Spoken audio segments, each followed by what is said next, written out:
What's surprisingly rare these days are games filled with unapologetic testosterone-raising action. Doom: The Dark Ages breaks that mold. I recently had a chance to go hands-on with the game, and I have to say, for the most part, the title lives up to our expectations. The first thing I noticed was that Dark Ages plays very different to Doom Eternal. It feels slightly slower and more methodical.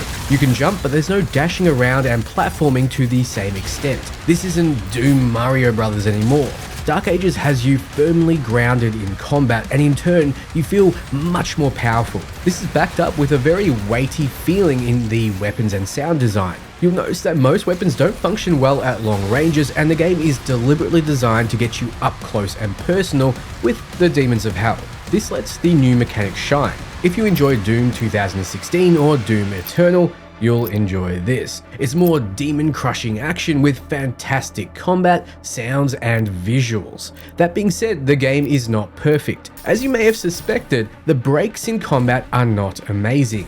Exploration felt rewarding, more on that soon, but flying around on the dragon and piloting the giant mech, though flashy, were a bit too uninspired in practice. Both require perfect parry timing, and the dragon especially had some weird dodging mechanics in order to get an overcharged attack that didn't always work well, especially since perfection was required to progress in a timely manner. The cinematic in which you first acquire the dragon was exhilarating, but as of right now, these are sections that were the weakest part of the game, at least in my opinion. They've somehow made dragons boring. Do you know who hasn't? Wizards of the Coast. Wait, why is it getting hot in here? It's Magic the Gathering's latest set, Tarkir Dragonstorm. There are tons of powerful flying nightmares to collect, but that's not all. There's varied cards and beautiful artwork across multiple factions, which are all vying for dominance. Yes, you have powerful dragons, but you also have interesting spells, weapons, and even creatures like a lightning-powered storm turtle whose best friend is Spider-Man, but I'm getting ahead of myself. You have cards like Ugin, Eye of the Storms, which comes in multiple designs from Ghostfire Treatment to this reversible, serious, and cute version. Here's Shiko, Paragon of the Way, if you want a dragon monk leading the charge. This is the perfect time to get into Magic, as the set is both powerful and accessible. Besides the standard and collector's packs that help shore up your collection, there are 5 pre-constructed commander decks for you to choose from, all based on a faction and color combination. So be sure to check out Tarkir Dragonstorm, and thanks to Wizards of the Coast for sponsoring this video. Back to it, a lot in the game works well. I mentioned new combat mechanics. Most revolve around the new chainsaw shield that you'll have on you at all times. This shield can block attacks, parry, and be used in a very Captain America inspired way, with an explosive shield charge or thrown like a boomerang to damage enemies going out and on the return. Throwing the chainsaw shield at a bigger enemy will have it lodge into them to stun lock until you're ready to deal with that particular enemy. Also, some enemies will be armored. Dealing damage to them will slowly heat the armor. When it turns red, your shield will blow it up, exposing the enemy.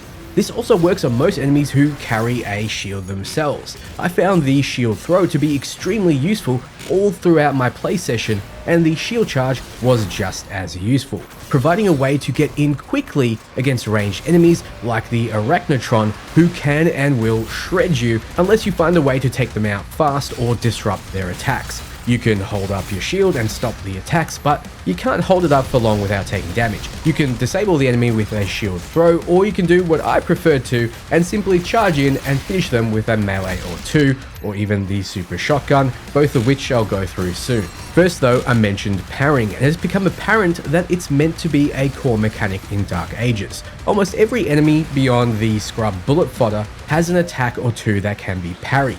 When you see green in their attacks, you can press a button to reflect the attack back if it's a projectile, or stun the enemy if it's melee. This pillar even extends to the dragon mount and mech sections like I mentioned. So be sure to get good, or your testosterone-filled fast-paced action will be a series of loading screens. The cyber demons, big annoying brutes, will mow you down at range, so you're encouraged to scrap with them up close. You need to parry a series of melee strikes before retaliating. So your shield gives the combat a nice flow, but it can take some getting used to, as it does add buttons and options that you need to remember you have in the heat of battle. Now, parrying the cyber demon's attacks is not enough. One of the strongest ways to take out enemies is to utilize your melee attack. These have limited charges though, which you can see at the bottom, depending on the melee weapon you have equipped. These are refilled as you parry and dish out damage. You'll eventually get access to 3 different melee weapons, each with their own abilities that you can upgrade. I got access to the Gauntlet and the Flail. The Gauntlet recharging quicker than the Flail, and it dishes out powerful combos to single targets, but the Flail deals slightly more damage on initial swing and clears out monsters in an AoE. The Gauntlet is perfect against those cyber demons, as a single parry will fully recharge your melee attack, letting the two of you trade blows like your David and Goliath. I didn't learn this until after the recording stopped in an area I was not allowed to show, but switching to the Gauntlet would have worked out better for me than the unupgraded Flail. Meleeing enemies is a quick way to set your more powerful demons into a stagger, wherein you can press a button to launch off a contextual finisher. You'll no longer be locked into a killing animation with each demon, instead you'll give them a quick finishing strike and their bodies will fly off in a direction with corpse physics. This made combat more fast and fluid, letting me launch off multiple finishes one after the other while unleashing on distant enemies. Although this was exhilarating, I did find myself missing the flashiness at times. Perhaps the finishers shouldn't have been removed entirely and instead had a random chance or be contextual based on the enemy or amount of enemies still left in the area. Now, you feel powerful at all times, but this power isn't static. Doom the Dark Ages gives you more upgrade paths than ever, with tons of guns, each having skills you can upgrade and switch between, melee weapons, which you can do the same with, runes, and base skills that upgrade your character. These aren't simple percentage damage increases either. One of my favorite upgrades was with the Shredder, which stuck its needle-like ammo into a target until you parry their attack or shield throw, which then detonates the target. Think Needler in Halo.